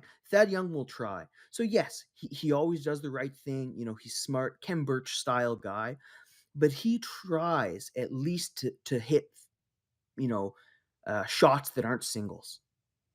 Yeah, no, I think that's really well said, and I think that it's a different dimension to the offense too. I think it really helps other guys to sort of settle in a little bit. I think it's not a coincidence that he fed Chris so many times. I think for a guy like Chris, he's so aggressive when he's playing off of other guys, whether it's attacking the glass or hitting, the rim runs and stuff like that. And it was like it was a little bit similar to like the synergy you usually see with Chris Boucher and Scotty Barnes, where Chris would get to the basket and Scotty would hit him with a no look pass. It's like, I mean, Thad's looking, but it's still a really, really nice style of pass that he's delivering. And I think that brings even just those moments where you can handle a little bit, you can run the offense through him in the post just on a few possessions. Like those things really help for the main guys because, Pascal's going to have the ball. Like, honestly, Pascal might have the ball like 120 touches tonight. Like, he's going to have the ball all game. He's giving me the point guard and he's going to attack. And just to give him even a little bit of a break for someone else to create something that's going to be huge. I was thinking about Pascal and his effectiveness in this game, and I was thinking about, well, how will the Sixers adjust, right? Because you're not just going to let what happened in game 4 happen without adjusting, right? I'm sure Doc Rivers has something in his bag for Pascal. And my main thought was just, what if the Sixers go to a zone? And I want to hear your thoughts on that. If the Sixers go to a zone, what do you think the Raptors should be trying to emphasize to break that zone, especially now that you don't have your best shooter in Fred VanVleet? My greatest fear for the Sixers adjustment is that the game Toronto won was a Saturday afternoon game, right? Friday night in Toronto is a nice night. What if their adjustment is just playing a Monday night now? They have James Harden on their team. That is a real adjustment. Maybe they just don't go out the night before. But against zone, I don't know. If the Sixers play zone a lot, I think that would be great. Toronto has scored really effectively against their zone. It hasn't looked great, but in game 3, Nick Nurse said actually before game 4, they scored 1.3 points per possession, which is incredible. Game 4, they scored 1.8. It's just the zone doesn't do much to hurt Toronto. It makes them look clunky, but it doesn't make them miss. And so what I would do if I was the Sixers, and I know that this is actually maybe controversial, I don't think I would adjust. Pascal Siakam, his favorite shot is that like weird 6-foot runner hook push, shot through all sorts of contact and contests, and he is one of the best in the league at that shot, which for almost any other player is really hard. For him, it's just money. He has not been getting that look at all against the Sixers. They've taken that away. He's had no layups. He hasn't hit threes. He has been relying on 6 to 8 foot fadeaways, 14-foot pull-ups. Mm-hmm. And if he hit all of them in game 4, he shot like 60% from the short mid-range, maybe higher in game 4. If I'm the Sixers, I'm saying, look, he's not getting the shots he likes. He's taking about the hardest diet of shots against the hardest defense any player in the league has ever seen. Maybe he's not going to make as many going forward. Okay. Well, what if he does? That means he's better. We saw Joel Embiid put up the superstar performance in game 3, right? Yeah, the Kawhi Leonard against the Sixers in game 7 level performance. And then we saw Pascal do that in game 4. If Pascal does that in game 5, in game 6, in game 7, then, oh boy, we got a stew going. This is something else. Like, if that happens, then the Sixers can do nothing but shake their heads. Oh, man, I love a stew, man. It's funny to me, like... This is where Alex jumps in. He heard food, and he's like, I got to ask. I popped my head up. Turning my mic on. Yo, I got this. I got the next 60 seconds. It's funny to me, I'm thinking about this whole conversation, like us doing a 2-hour show, and we haven't even mentioned James Harden at all. Yeah. So he's shooting 37%. I mentioned the Friday night. Are you talking about Lou? Are you talking about Lou Williams with a beard? Oh. No, he's literally playing like Lou Williams with a beard. I'm just saying. He's shooting 37% in the series, and he has not hit more than 2 threes since game 1. In game 4, he was 5 of 17 in 42 minutes. Granted, he has still been living at the free throw line. He had 11 free throws in game 4. He's averaging about 8 free throws a game.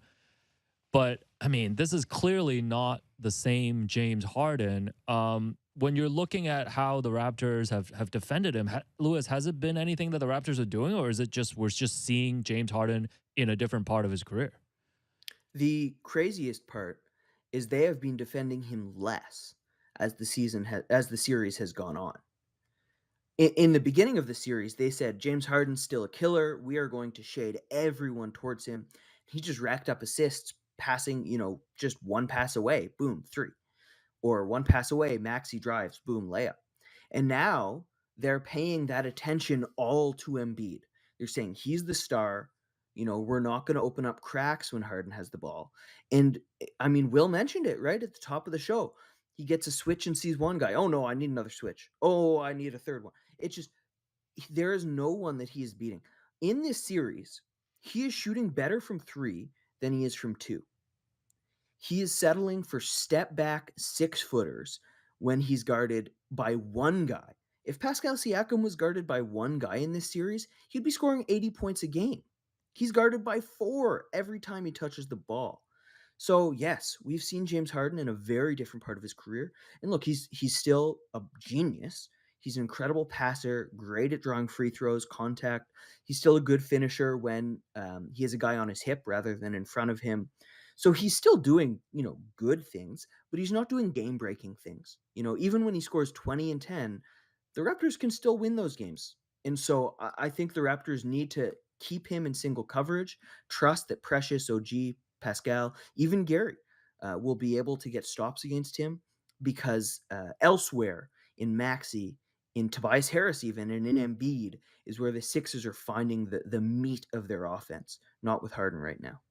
Yeah, fair enough. All right, Lewis, last week before we go, Fred's not in. What's the starting 5 tonight? I would go absolutely gigantic. So Okay. Scotty Barnes, point guard, Gary Trent, shooting guard, OG Anunoby, small forward, Pascal, power forward, and Precious Achiuwa, center. I love it. That's what Nick went with for the second half of Game 4. It worked really well. And, look, I'd love to see it. If I had to guess, they'll probably start Kem. And here's my theory with the Kem thing. Obviously, we know Kem is not as effective as Precious. I think at the very start of the game, Embiid's at his most energetic. He's going to try to bulldoze you right away. And then, like 5 minutes in, he's going to get tired, man.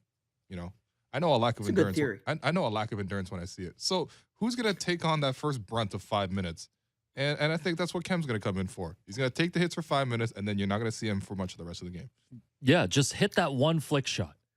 He missed that one flick shot in game 4. Yo, whether he flicks that shot in or not, it doesn't matter, man. No, Come on, it doesn't matter. You're going to have a chance to hit that one flick shot. We know from the warm-up report, this is all Kem practices. So when that flick shot is available first 4 minutes tonight, that's going to be the momentum changer. That's what we need from Kem. There you go. 2 points and 7 minutes of defense. It's funny that when Kem Birch came to Toronto, he's like, oh, I can stretch my wings, I can shoot threes, I can do all these things. And now Nick Nurse has him shooting exclusively flick shots. Yeah. Well, Lewis, appreciate you. You know, read all of Lewis's work, Raptors Republic, 538. You know, anything else you want to plug, Lewis? No, I have a piece coming out in probably about 10 minutes in 538. Oh. Which is exciting. Guys, this is always so much fun. Thank you for having me, for chatting with me. Yeah, appreciate you, Mr. Lewis. I'll see you at the arena on Thursday. Mr. Lewis all the time, man? For Game 6. I'll see you guys at Game 6. That's Lewis Assman, Raptors Republic. By the way, I was I'll kick myself because I was thinking back to when Oren was on Friday, which, by the way, it's become a legendary appearance when Oren was on. It was just like we should he was actively moaning his way through the segment. Okay. Call him Mona Lisa. No, but seriously, I was gonna next time we have Oren on, we gotta call him Eoren. Oh, okay. I like that. This literally sounded like Eeyore for real. No, we should just call Oren whenever we need like 3 minutes to kill. Like he's just always on standby. Shouts to Oren. Shouts to listening Lewis. right now, man. No, everybody should check out all of their work. Yeah, there you go. All right, so last segment, we're almost there. We're gonna talk about our Game 5 wish list for tonight. All right, let's do it. I'm your host, Wolu. That's Alex Wong. You're listening to the Raptors Show, powered by DoorDash on Sportsnet 590, The Fan.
Welcome back to the Raptors Show, powered by DoorDash on Sportsnet 590 The Fan. I'm your host, Will Lou. I continue to be joined by producer and co-host Alex Wong, who I hope will be asking more than 2 questions in this segment. Alex, what's going on, man? Yeah, people don't know behind the scenes. Will has been telling me to step up. Oh, my God. Ever since the Raptors fell down 3-0. It's just crushing, man. I hate to see things end, but, things won't end tonight. Shouts, by the way, to Ali Khan of the Toronto Blue Jays messaged me earlier today. He's taking a day off and told me he was going to be tuning in live. So Shout out! Shouts salute to AK, man. Yeah, AK, if you see this, hit me up, man. I might want to go to the Jays game tomorrow. See my guy. Why are you always Kevin Gaussman pitch? Why are you always asking people for things, man? Do things for other people for once, Anyways, please. somebody said in the chat that they want Will Lou to compare the Raptors to dim sum dishes. I'm so mad about this because I can't believe we haven't come. Like, you and I have not come up with this idea. No. Have we done this before? Can we, I feel like can we we've amend done the this. drop to Fred VanVleet or Sticky Rice? Oh, that's a good one. Anyway, That's a good one. yeah, we will do that in the offseason. But come on, we have playoffs to talk about, man. Oh, we sure What's do going on, man? have the playoffs to talk about. The Raptors are in Philadelphia tonight, 8 p.m. I'm just going to list out everything. Is it a Sportsnet game? If it is, tune in. If it's not, don't tune in. So at morning shoot-around today, Nick Nurse talked about how Scotty Barnes felt after playing in Game 4, said his sprained ankle was a little bit tight and sore, and he's getting treatment and rest. Doesn't think that his availability tonight is in doubt, but they're going to see how he is. I don't think there's any concerns about Scotty's availability. No, I think this time we can take Nick at face value for his injury updates. No. When have you been able to take Nick at face value? So- Give me one example right now. No, you got to know how to read Nick Nurse. Eventually, you get into enough of these, you understand. Okay, so for game, remember after before Game 3, they were like, "Is he going to play tonight?" He's like, maybe." Right. And then you have Scotty walking around, and people are like, "Ooh, wow, he might play." And then ultimately, he doesn't play. Right. The next time, they're like, "Well, is he going to play tonight?" He's like, "It's very doubtful. I don't know if he's going to play, man. I don't even think he needs to buy 2 shoes anymore. I think it's just he's in that boot forever." And then all of a sudden, oh my God, he's playing. So, sometimes you got to read it a little bit. But in this case, I do think he's going to be fine. It was a little bit of a scary moment in Game 4 when he did tweak his ankle. Paul Reed, on a very innocuous play, just kind of bumped him on a screen and he went down. But he's saying the game he was okay. And quite frankly, I'm expecting a lot more from Scotty, right? Like, I thought he was good on the glass. Clearly, 11 defensive rebounds is very big. I think his defensive impact was good. I think even him moving the ball around was good. But, we also know Scotty's capable of a lot more than that, too. And I think with Fred out, there's a big chance for Scotty to do, a lot of point guard duties for the Raptors tonight. And, if we see another triple-double kind of performance like we did in Game 1, I would be very, very thrilled. So, looking forward to it, man. I mean, the thing when you watch back on Game, 4, it's like OG didn't shoot the ball well. Fred got hurt. Precious only, he made that highlight play, but he didn't have a lot of points. And Scotty, as good as he is, came in and had 6 points and missed a whole bunch of jumpers and felt like he was really rusty, as you would expect. So there was a lot to improve from Game 4. And if they do that, then, why can't they win Game 5? And then why can't they win Game 6? And then we're going to be in for the most chaotic episode ever. Oh, man, why not us? Why not us? That's right. Is what you're saying. We believe Raptors, baby. Let's do it. Let's go. Print the shirts. Fred VanVleet, like we mentioned, is out with a hip flexor strain. He said he sustained the injury in the first quarter of Game 1. He made a defensive slide and felt something pop in his hip. Obviously, he did not return to that game. And he mentioned, too, that he doesn't expect to be back for the remainder of this series. But he is optimistic. I would feel great about maybe playing in the next round. He said, quote, "Nobody believes we can do it, but I think we can. I'm going to stay positive and get as much rehab as I can." I think reporters were joking with him, too, because we've talked about in Tampa last season when he sat out, he would go get the coach's polo. The polo, yeah. Yeah, so cosplay. you might see that cosplay I think what Fred said, because I was listening to the interview while you were stuck on the subway on the way to work, is that he's like, yeah, I got to see which polo they're rocking today, and maybe I'll throw the top on. Yeah. He might be the only assistant coach to sit on the bench, though, with the chain on. Right. Yeah. I don't really like the maroon color ones that they go with. No, if we're talking about it right now. Yeah. Some not all polo shirts are made equal. Yeah. Some of them are more fire than others. No, listen, I think Fred's coaching is obviously something that, it's really cool to see. Like, even if he's not playing, he's super involved in the game. You can always tell, that he's in the ear of these guys. He's always trying to give these guys advice. It just like makes me admire the guy a lot, man. I mean, like the fact that he's played and got it through this whole season with the injuries and everything like that. I mean, like, man, if we had like the version of Fred from December before all the injuries, and if we had that version of Fred in this series, like man, like you would really, really have to change the way you defend just based on how good Fred was playing. And I think the injuries have really hurt him, obviously physically, but also just like, it's probably just frustrating on multiple levels. Like seeing him tear his jersey, like, Fred is always so even keel and he has very, very few moments where he pops off, but like you could just tell the frustration. Like he wants to help this team so bad. He's a leader of this team. He's one of the major reasons why the Raptors are in the playoffs in the first place. And to see him not be able to contribute in that moment must have been really hard. But you know what? The Raptors are deep and they have the ability to sort of make up for him. Not exactly him because the Raptors don't have any other guards on the roster really. But ultimately, you can change the way you play and the Raptors can still compete. And if you win it for Fred, man. Yeah, win it for Fred. I was listening to you and Lewis talk because I was definitely listening. Oh, you were listening, and not speaking. And I'm excited about this whole strategy of not having anyone like outside of the 6'9" guys play tonight. Like we saw how effective it was in the second half. And this is Gary will play. Yes. But like this is not to take away, like you guys mentioned. I think there's a lot of conversation about Fred and how useful he is, how impactful he is in this series. Like this is not to, like you mentioned, like the Raptors wouldn't be in this position without Fred. Like there was that 2-week period when all the starters led by Fred was playing the entirety of games when they were a 500 team. Yeah. They were 23-23. And that 2-week stretch, I know Nick Nurse was getting a lot of heat for that. Was that the 8-game win streak? Yeah, and that's when they went on that 8-game win streak to get themselves, a chance to be where they're at right now. Mm-hmm. And I think, I hate doing the what ifs, especially because the series is still going on. But that is another huge what if for me if we look back on this series, right? Like Fred's health.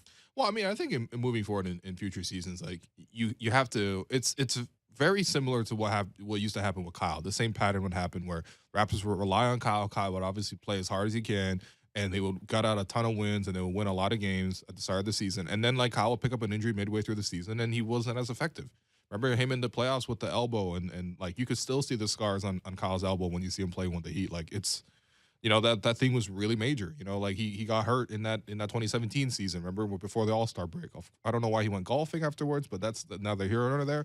But he didn't play in much of that first round against.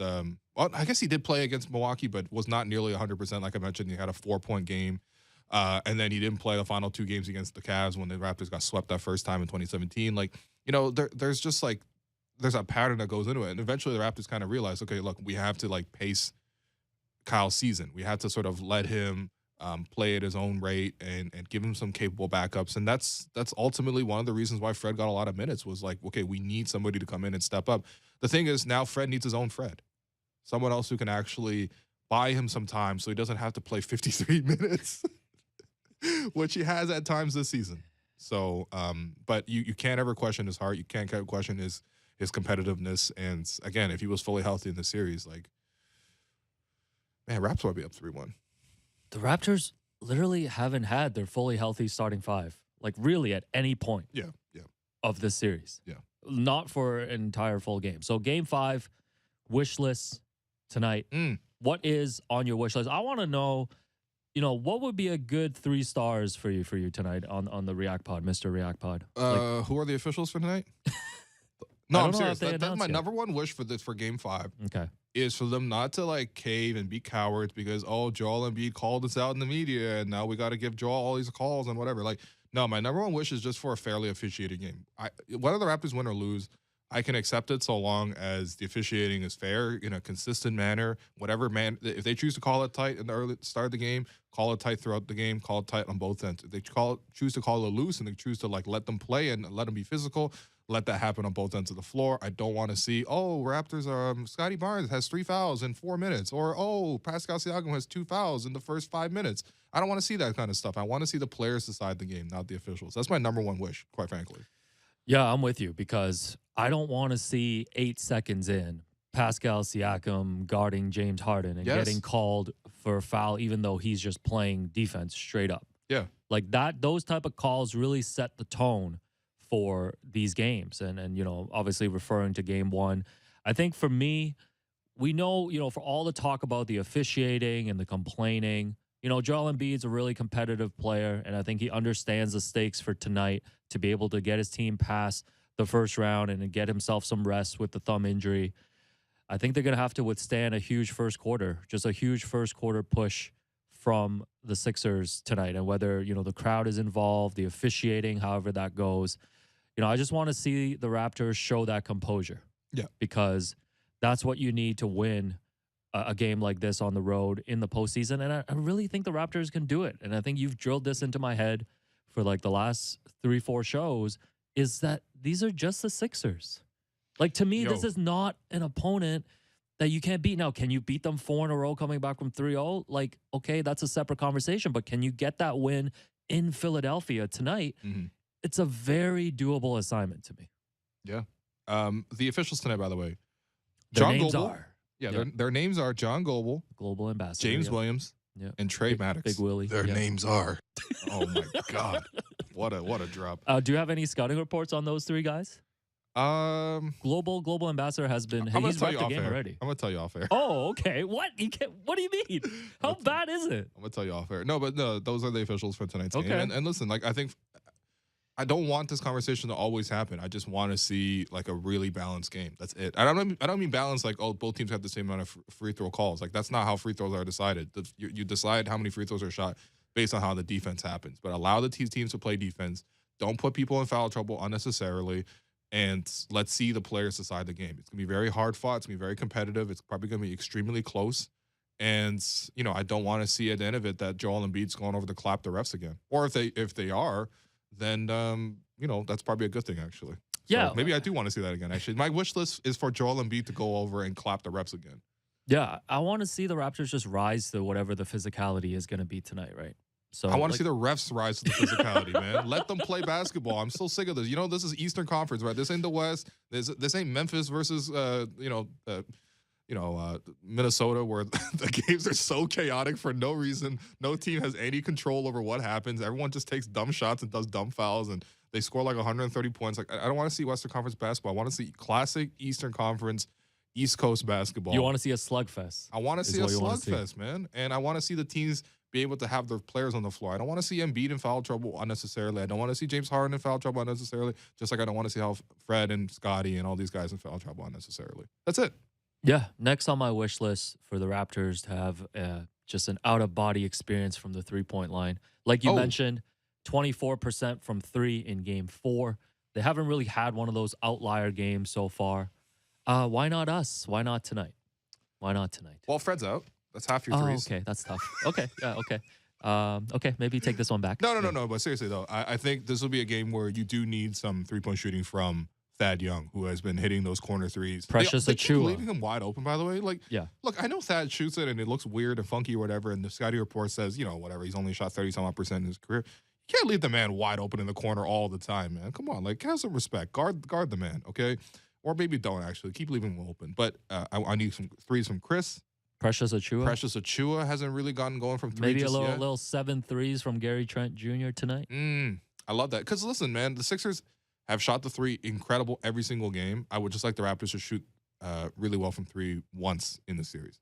And by that, I mean like 15 threes made, which is an average game for a lot of teams. But for the Raptors would be, you know, manna from heaven. Yeah, no, I want Rob Pelinka. I want 22. How about next on the wish list? 22. This guy trying to get extra large fries, man. And a free filet-o-fish. This guy told the Raptors offense, supersize me. Next on my wish list, a generational performance from Scotty tonight. Just a signature game from Scotty. I don't know if you've heard this. So ESPN's Justin Tinsley has this really, it's a very simple theory to a 7-game series, but I really like. It's a 2-1-1 theory where he says that in any series, your best player is going to win you 2 games, your second best player is going to win you a game, and then your role players will win you a game. So who do you think won the game for the Raptors in Game 4? You would say Pascal, right? Of course, yeah. So we're going to need a win from Scotty tonight. So Scotty's got to win them a game tonight.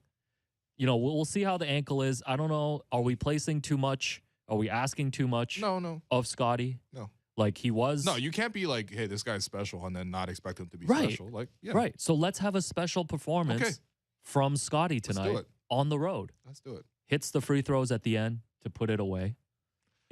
And then we can come in here tomorrow and I don't know the idea of the Raptors at the line at a critical moment. I'm like, can we not? Why are the free throws always so difficult in the fourth quarter, even in game 4? It's because Nick plays in 56 minutes per game, and they're probably a little. No, I'm kidding. Well, you know what? It's because they haven't developed that many shooters on the. Like, let's be real. Precious Jewett missing 2 free throws is not like the biggest surprise in the world. No, but you know Regardless what? of the pressure. You know what? All hands on deck tonight. They're gonna have either 2 days off or 4 months off. So damn.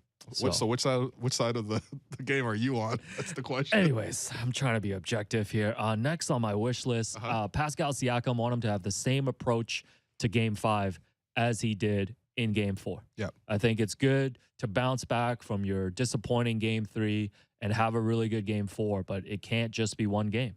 It can't just be one game. Like now you're into the series. You've had a great performance. You feel comfortable. Your team needs you on the road in a must-win. I want Pascal to do the exact same thing. And whether you get the foul calls or not, whether you get to the free throw line, stay aggressive, stay like this. The offense is going to run through you, right? It's not just about scoring the 30 points. Let's see the playmaking. Let's see the defensive effort. He has to lead the way tonight. I think it's got to be him, Scotty, and OG. No, tonight. It's got to be him and him Duncan tonight, man. Him Duncan is really good. David Johnson, get another contract from the front David office Johnson just has for earned that. it. David Johnson has earned it. We've joked all year about not knowing a single thing about David Johnson. Now we do. Now we do. Him Duncan. Yeah. This guy said him Johnson. 5 more minutes, guys. 5 more minutes. Him Wiki. What else, man? My next one is I want the Game 3 and 4 Tyrese Maxey to show up tonight. Remember at the start of the series, 38 points in Game 1. Philly fans egging him on to get to 40 points. Oh, yeah. They were basically just laughing at the Raptors, as they should have. Blew him out in the first 2 games. So 38 points for Maxey in Game 1, 23 points in Game 2. Series shifted to Toronto. He had a combined 30 points in Games 3 and 4, including just an 11-point performance in Game 4. Are you seeing anything different from like the Raptors defense, how they've guarded Maxey? Well, again, this is one of the other benefits when you have the all forwards lineup is that you can now switch a lot of actions. So you're not seeing that Tyrese Maxey is just coming off a screen. And early in the series, the Raptors were not willing to help off of Joel Embiid. They were not willing to help off of James Harden, which you might say is smart. But the thing is, you don't necessarily have to help off of them if you switch those assignments, right? So now it was like, okay, Fred's guarding Maxey. He's coming off the screen. Embiid, screens Fred, and now all of a sudden it's Maxey has the ball going downhill, but Embiid's man's not sliding over to stop Maxey because they're worried about Embiid catching the ball. So they're just going to let Maxey get downhill too late. He gets to the basket, he scores. A lot of transition opportunities, whatever. The Raptors weren't playing good offense, allowing a lot of transition opportunities. He was scoring on those. Catch and shoot opportunities, they were scoring on those. Now all of a sudden, 2 things have happened. One, they're playing James Harden a lot more one-on-one, so there's not as much reason for guys to be leaving Maxey that in the same way, right? The Raptors were overreacting to James Harden early. Tyrese got a lot of that added attention, and he's really, really good at capitalizing off of that. The other thing is now, when you have that same pick and roll, and instead of, like, let's say it's like Pascal guarding Maxey, and all of a sudden it's like, I don't know, Precious guarding Joel, that same screen comes over, and all of a sudden the Raptors just switch that assignment. Now Pascal's going to be the one holding up Joel in the post, and Precious is going to be the one contesting Maxey, contain him, force him to drive, force him to score. He's a young player. I expect him to play better at home anyway. I think he's better than 11 points. But ultimately, I think the Raptors are actually making tangible strategic elements to try to keep him more quiet. And it's absolutely the right move because he's shown to be so good already in this series that he can beat you. So you have to treat him the same way you treat some of the stars. Not in the same way, and you're not sending double teams on him, but you're also not rotating and leaving him nearly as much. And I think the Raptors are getting a better handle on this. And again, they're going to have to keep him quiet, though, because I think Tyrese is somebody who the Sixer crowd really gravitates towards. And I think that's a big element, too, when you think about it, because, like, when the Raptors, right, when Scottie checked into the game, right, all the energy in the building was for Scottie. Like, there wasn't that much energy at the start of it anyway, but they were chanting Scottie when they were showing him just during warm-ups because everyone had known at that point that he had become Rookie of the Year. They obviously gave him a huge ovation when he won Rookie of the Year, and Masai came over, gave him that glass ball, which is apparently the trophy. Although I thought the trophy was like a square thing. I've actually never seen the Rookie of the Year award. Like, that was the first time I've seen it. But you're not very impressed by it. Well, neither has Evan Mobley. And anyway, And of course, during the game, when Scottie checked in off the bench, there was a huge ovation for him. And of course, when he scored, there was a big moment for him too. So there's certain guys that the fan base really loves, and it juices up the crowd. Tyrese is that version for Philadelphia. So you cannot let him get going. Yeah, I want to hear some boos for James Harden as well tonight. Maybe a little 2 for 11 performance. I feel like we haven't seen we haven't seen the worst of James Harden yet. No, seriously, James Harden has to really thank Joel Embiid, because Joel has really single-handedly taken all the pressure off of James Harden, who, as you mentioned, is shooting under 40% from the series. He is not scoring well. Like the assists are really nice, but ultimately he hasn't really been a number 2 guy. He has the ball a lot and he operates the offense really well, but in terms of the scoring, he has not been the secondary scorer that the Sixers will need in a lot of these series. So hopefully that remains like that. Of course, the Raptors have done a good job guarding him, but he's got to, honestly, this is probably the one time in James Harden's career where he can shoot 5 of 17 from the field and people aren't, slamming him on first take the next day, No, it's honestly remarkable. We've barely talked about him. Yeah. In this entire series. Yeah. Only a minute to go, so quick break in case of emergency. Higher ambitions. Update: Goran Dragic and the Brooklyn Nets facing a sweep tonight. It'd be nice, Raptors extend the season tonight while Goran and the Nets go home. That'd be really That's nice. my dream. So is Goran going to Miami again? Oh, he's definitely going to show up in round 2. He's going to join the coaching staff. Goran's going to put on the coaching polo like Fred tonight, man. That's amazing. Well, listen, let's go Raptors tonight. Let's get back to Scotiabank Arena. On Thursday. We can say what up to Harrison Sanford there and all of our friends. Feeling good tonight, though, bro? No, I'm feeling good, man. Again, this is, house money, man. House money. All the pressure is on the Sixers. You win this game, you come home in Game 6, you take that one, anything can happen in Game 7. That's got to be the message that Nick delivers as well. So that does it for us today. I'm your host, Walu. That's Alex Wong. You're listening to The Raptor Show, powered by DoorDash on Sportsnet 590 The Fan. Make sure you find The Raptor Show wherever you listen to podcasts and subscribe, and please rate and review our show. Reminder, we're streaming live on Sportsnet's YouTube channel and on Sportsnet 360, Monday to Friday between 1 and 3 p.m. Thanks again to my producer and co-host, Alex Wong. Thanks to our guest, Louis Zatzman, our board producer, Derek Brandeo, and Jennifer Rolnick for helping us behind the scenes with the YouTube stream. I will talk to you soon.